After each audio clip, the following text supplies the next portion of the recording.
Tu as travaillé en silence, tu as prié en silence, tu as souffert en silence. Et maintenant, l'argent commence à arriver. Et la première chose que tu veux faire, c'est le dire à quelqu'un. Stop. Ne dis rien. Pas encore. Parce que ce que tu ne sais pas encore, ce que personne ne t'a jamais expliqué, c'est que la bénédiction qui arrive dans ta vie en ce moment est encore fragile. Elle est encore en train de prendre forme. Elle est encore en train de décider si elle peut te faire confiance. Et la bouche peut tout détruire. Tu te sens différent depuis toujours, non ? Tu as toujours eu l'impression que ta vie était censée être plus grande que ce que tu vivais, que Dieu t'avait mis à part pour quelque chose. Mais les années passaient, et rien ne venait, et tu commençais à te demander si tu t'étais trompé. Tu n'as pas rien reçu en retour, non. Dieu préparait, Dieu consolidait. Dieu attendait que tu sois prêt à porter ce qu'il allait te donner. Et maintenant, tu l'es. Cette vidéo, elle a été créée pour toi, pas pour tout le monde, pour toi, pour celles et ceux qui se sentent différents, à part, incompris, et pourtant profondément attirés par Dieu. Pour ceux qui ont pleuré dans le secret et qui ont continué à croire quand même. Pour les élus qui ne savent pas encore qu'ils sont élus. Tu es au bon endroit. Avant de continuer, écris dans les commentaires le mot « chosen ». Maintenant, tout de suite. C'est ton activation, c'est ta déclaration. C'est toi qui dis à l'univers et à Dieu « Je reçois ce qui m'est destiné ». Et abonne-toi, parce que ce canal a été construit pour toi. Chaque vidéo sur cet espace a été conçue pour l'élu que tu es. Active la cloche, ne rate aucune parole qui t'est destinée. Maintenant, rentrons dans le vif. Parce que ce que tu t'apprêtes à entendre va changer ta façon de gérer la bénédiction pour toujours. Il y a des gens dans ta vie qui ont reçu de l'argent, une opportunité, un contrat, une promotion, une entrée d'argent inattendue. Et le lendemain, tout le monde était au courant. Ils ont posté, ils ont parlé, ils ont célébré. Et 3 mois plus tard, l'argent était parti. L'opportunité s'était évaporée, le contrat était tombé à l'eau. Et eux se demandaient pourquoi Dieu les avait abandonnés.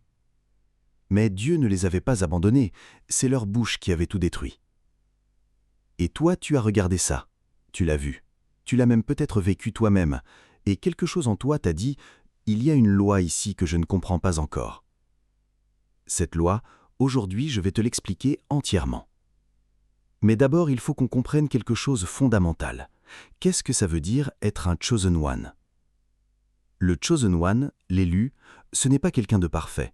Ce n'est pas quelqu'un qui n'a jamais douté. Ce n'est pas quelqu'un qui n'a jamais failli. Le chosen one, c'est quelqu'un que Dieu a séparé. Il y a un mot en hébreu, kadosh, qui veut dire saint, séparé, mis à part. Et quand Dieu met quelqu'un à part, ça ne ressemble pas à un couronnement. Ça ressemble à une traversée du désert. Regarde Moïse. Moïse a passé 40 ans dans le désert avant que Dieu lui parle dans le buisson ardent. 40 ans de silence. 40 ans où il devait se demander « Est-ce que j'avais raté quelque chose ?» Regarde Joseph. Joseph avait reçu un rêve, une vision de sa grandeur, et le lendemain, ses propres frères l'avaient vendu comme esclave. Il a passé des années en prison, des années dans l'obscurité. Et puis, en un seul jour, tout a changé. Pourquoi ? Parce que Dieu ne prépare pas la bénédiction en même temps que l'homme. Dieu prépare l'homme pour la bénédiction. Et la préparation ressemble à l'isolement. La préparation ressemble au silence. La préparation ressemble à « Pourquoi moi ? Pourquoi maintenant ? Pourquoi pas encore ?» Si tu te reconnais dans ces mots, si tu as eu cette sensation d'attendre quelque chose que tu n'arrivais pas à nommer, écoute-moi bien. Tu n'as pas été oublié. Tu as été préparé. Il y a une différence entre attendre sans raison et attendre dans le processus de Dieu. L'un est stérile, l'autre est fertile. L'un te ronge, l'autre te construit. Et souvent, la seule chose qui distingue les deux, c'est ce que tu fais de ce silence. Est-ce que tu le remplis de plaintes ? Est-ce que tu le remplis de comparaisons ? Est-ce que tu regardes la vie des autres et tu te demandes « Pourquoi pas moi ?» Ou est-ce que tu utilises ce silence pour aller plus profond, pour prier davantage, pour écouter davantage, pour construire en secret ce que Dieu va révéler en public ? Parce que voilà ce que les élus comprennent et que les autres ne comprennent pas. Ce qui se construit dans le secret dure. Ce qui se construit pour être vu s'effondre. Tu veux une maison solide, tu construis des fondations profondes. Les fondations, personne ne les voit. Personne n'applaudit les fondations. Mais sans elles, la maison tombe. Toi, tu es en train de construire tes fondations. Et bientôt, très bientôt, tu vas ériger quelque chose que les gens vont voir, quelque chose qui va durer, quelque chose qui va témoigner de la fidélité de Dieu dans ta vie. Mais pas si tu parles trop tôt. Écris dans les commentaires « Je construis en silence, maintenant ». Affirme-le, grave-le. Que cette déclaration devienne une loi dans ta vie.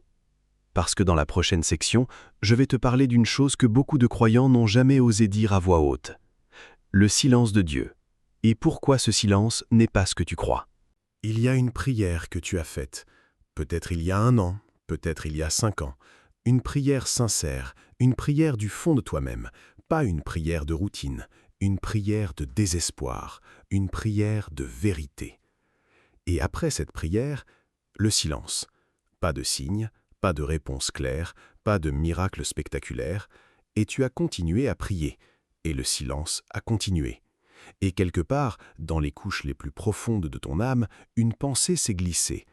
Peut-être que Dieu ne m'entend pas, peut-être que Dieu ne me répond pas, parce que je ne mérite pas la réponse. Peut-être que pour les autres ça marche, mais pas pour moi. Si tu as eu cette pensée, même une seule fois, je veux que tu fasses une chose maintenant. Je veux que tu te pardonnes de l'avoir eue. Parce que cette pensée n'est pas un péché, c'est une blessure, et les blessures ont besoin de guérison, pas de condamnation. Maintenant, laisse-moi te dire ce que le silence de Dieu signifie vraiment. Dans l'Ancien Testament, il y a une période qu'on appelle les 400 ans de silence. 400 ans entre le dernier prophète de l'Ancien Testament, Malachie, et la naissance de Jésus. 400 ans pendant lesquels Dieu ne parlait plus par les prophètes. 400 ans pendant lesquels le peuple attendait. Et les gens se demandaient « Dieu nous a-t-il abandonnés ?» Et puis, dans l'obscurité d'une étable, une lumière est née, la plus grande lumière de l'histoire. Le silence n'était pas un abandon, le silence était une gestation. Ce que tu vis en ce moment, ce silence que tu interprètes comme un refus, c'est peut-être la gestation de quelque chose tellement grand que Dieu prend le temps qu'il faut pour le former correctement. Parce que Dieu ne livre pas en express ce qui doit durer pour toujours. Tu as déjà vu une naissance prématurée ? Tu sais ce que ça coûte, en soins, en douleur, en risque ? Parce que ce qui n'a pas eu le temps de se former complètement arrive au monde fragile. Dieu ne veut pas que ta bénédiction arrive prématurément. Il veut qu'elle arrive à terme, complète, solide, prête. Et toi, tu dois être prêt à la porter. Est-ce que tu es prêt à porter ce que tu demandes ?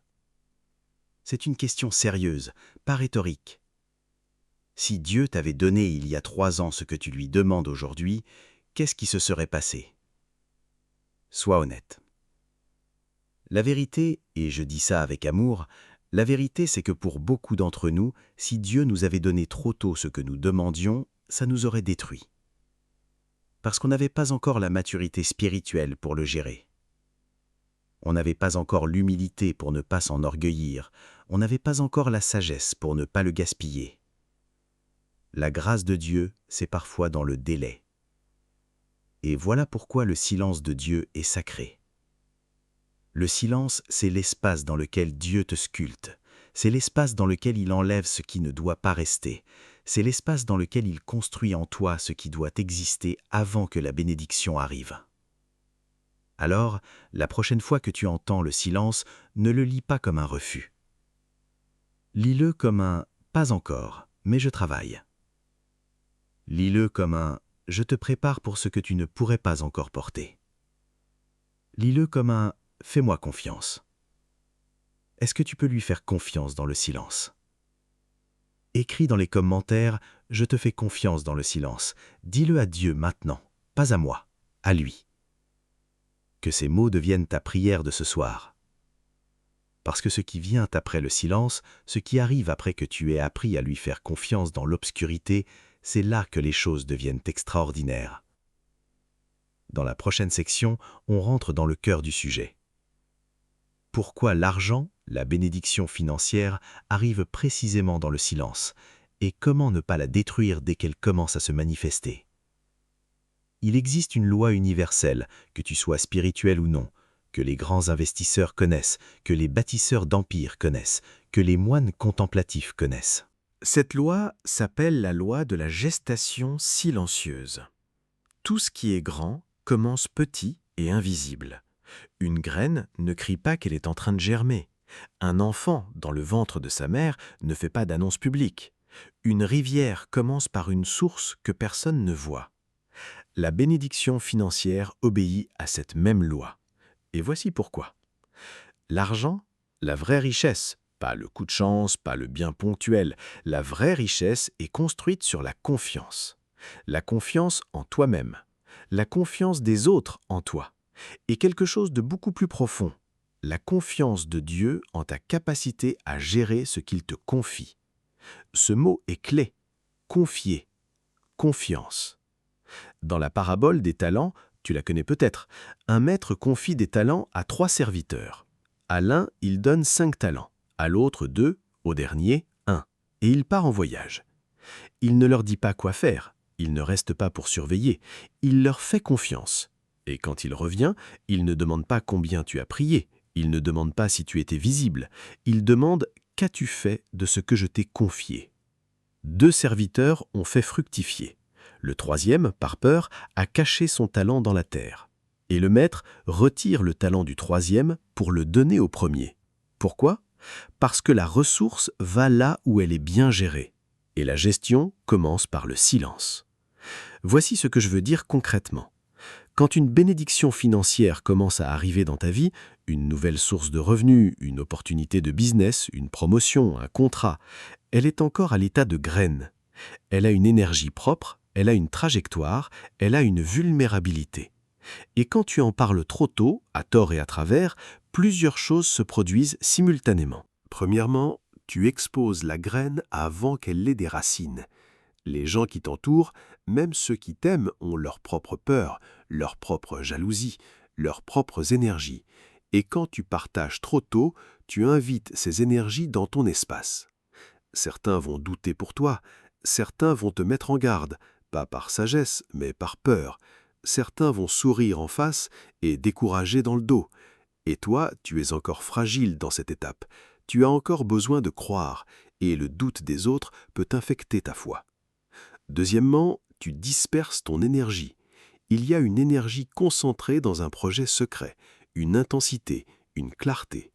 Quand tu en parles, cette énergie se dilue, l'enthousiasme passe dans les mots et il ne reste plus assez dans l'action. Les psychologues ont un nom pour ça, le substitut symbolique. Quand tu parles de ce que tu vas accomplir, ton cerveau ressent une partie de la satisfaction de l'accomplissement réel et ça diminue ta motivation à aller jusqu'au bout. C'est documenté, c'est réel et c'est dévastateur. Troisièmement, et c'est le plus profond, tu brises le contrat spirituel. Il y a un pacte entre toi et Dieu dans le silence, un pacte qui dit « Je te fais confiance, je travaille en secret, je ne cherche pas la reconnaissance humaine, je construis pour ta gloire. » Et quand tu parles trop tôt, quand tu cherches la validation humaine avant que la bénédiction soit accomplie, tu romps ce pacte. Tu dis en substance « J'ai besoin que les hommes le voient maintenant. » Et Dieu dit « Très bien, les hommes l'ont vu. » C'est tout ce que tu auras. C'est le principe de Matthieu 6. Celui qui fait ses bonnes œuvres pour être vu des hommes, il a déjà reçu sa récompense. Mais celui qui œuvre dans le secret, le Père qui voit dans le secret, lui rendra au grand jour. Voilà la loi. Voilà pourquoi l'argent arrive dans le silence. Et voilà pourquoi il repart quand le silence est brisé trop tôt. Écris dans les commentaires « Je protège ma graine maintenant ». Grave cette image. Ta bénédiction est une graine. Tu es son jardinier. Protège-la. Maintenant, je veux être très direct avec toi. Parce que le problème, ce n'est pas les autres. Le problème, souvent, c'est ce que nous faisons nous-mêmes quand la porte commence à s'ouvrir.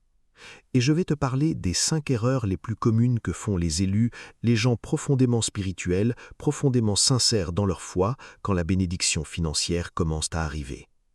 Pas les gens du monde, les élus. Peut-être toi, peut-être moi. Erreur numéro 1. Penser que la bénédiction est une validation.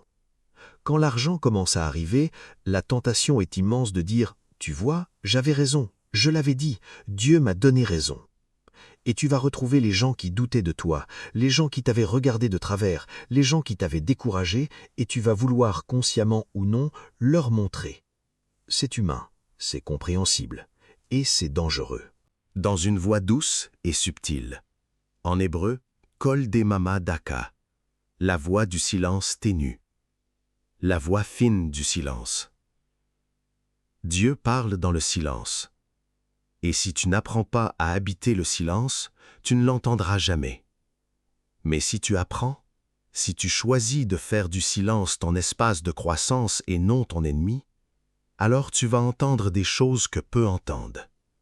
Tu vas recevoir des directions que peu reçoivent. Tu vas porter des bénédictions que peu portent, parce que tu auras choisi ce que peu choisissent. Le silence du sage, le silence de l'élu, le silence du Chosen One. Merci d'avoir été là jusqu'à la fin. Écris une dernière fois dans les commentaires ce qui t'a le plus touché dans cette vidéo. Un mot, une phrase, un verset. Ce que tu as reçu, nomme-le. Parce que nommer ce qu'on reçoit, c'est le sceller dans sa vie. Et Dieu qui voit dans le secret te rendra au grand jour. À très bientôt. Tu es le Chosen One. N'oublie jamais ça.